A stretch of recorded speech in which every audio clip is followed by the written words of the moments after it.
Hola, ¿qué tal? Esto es clase de historia de cuarto de la ESO y estamos en el tema 4, España en el siglo XIX, y vamos a empezar con el reinado de Isabel II.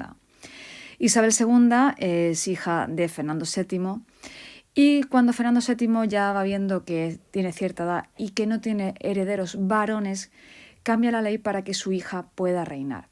Pero cuando muere Fernando VII en 1833, Isabel II solamente tiene 3 años de edad. Es decir, es una niña. Y se produce un momento muy crítico en la historia de España porque se van a enfrentar diferentes facciones, tanto absolutistas, liberales. Esta niña va a tener una regencia, es decir, va a gobernar en lugar de ella, porque evidentemente con 3 años no puedes gobernar. Y es un momento bastante crucial en la historia de España.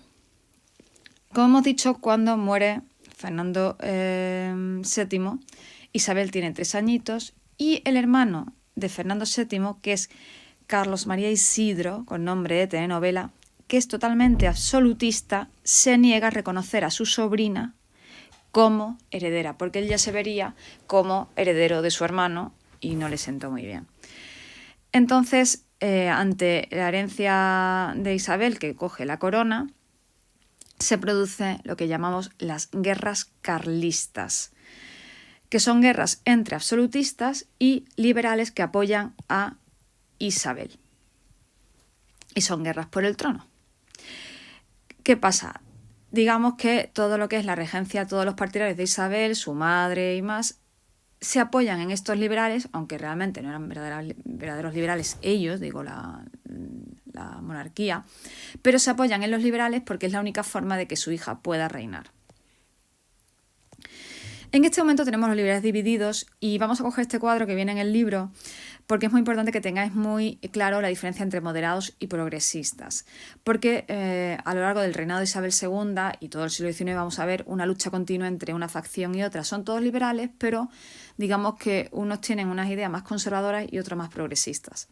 Entonces, como veis en este cuadro, los moderados y los progresistas. Los moderados, la soberanía.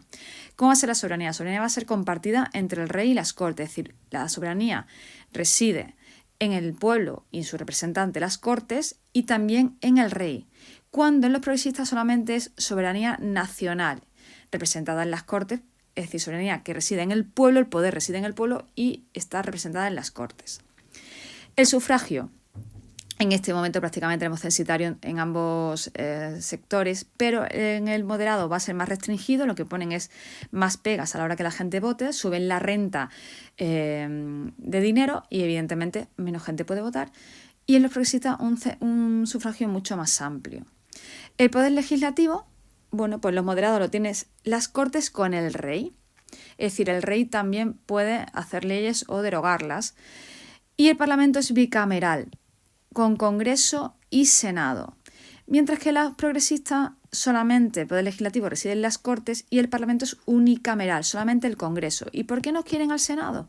Bueno, porque el Senado en esta época es una representación de nobles, o no tenían que ser todos aristocráticos, pero la mayoría sí, pero lo que sí es que lo nombraba el rey a los senadores, era la forma que tenía el rey de hacer las leyes.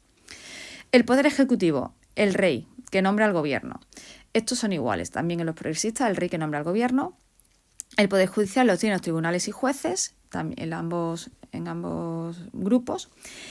¿Y qué puede hacer? ¿Cuáles son los poderes del rey? Bueno, pues en los moderados ejecutar las leyes, disolver el Congreso, nombrar a los senadores, dirigir la política exterior. Prácticamente son las mismas, pero con más condiciones en los progresistas. Los derechos individuales de moderados son más limitados, mientras que los progresistas son más amplios.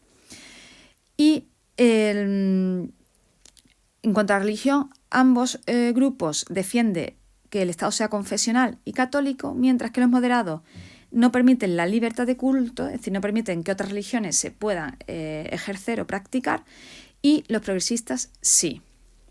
Este cuadro es importante que lo tengáis bien claro después cuando analicemos constituciones, periodos, textos, hay que tenerlo bastante claro, la diferencia entre unos y otros. Bueno, el reinado de Isabel II podemos decir que se divide en dos etapas: la regencia, mientras es menor de edad, y ya su reinado propiamente dicho. La regencia va desde 1833 hasta finales de 1843.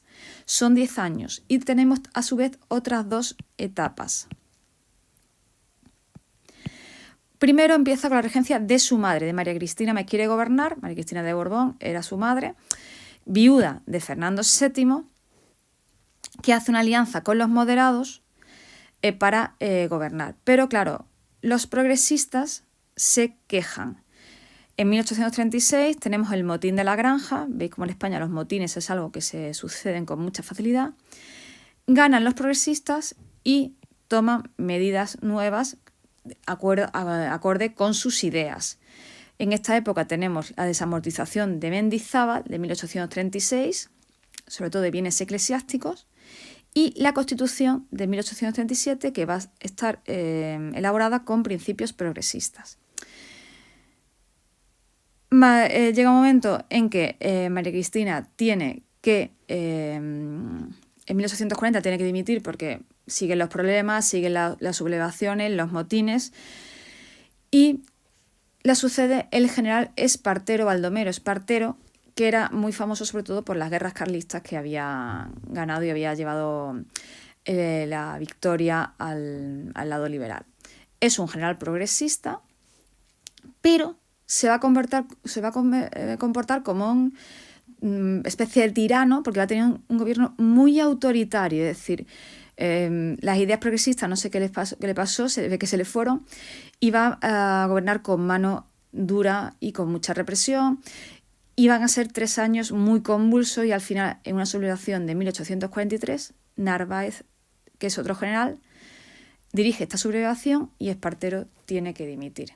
Y en este momento a Isabel II, con 13 añitos, porque ya me habéis dado cuenta que ha nacido en 1830, la proclama mayor de edad para que no haya más regencia. Y ya en el siguiente vídeo veremos el reinado de Isabel II propiamente dicho. Muchísimas gracias por vuestra atención y en el próximo vídeo más y mejor.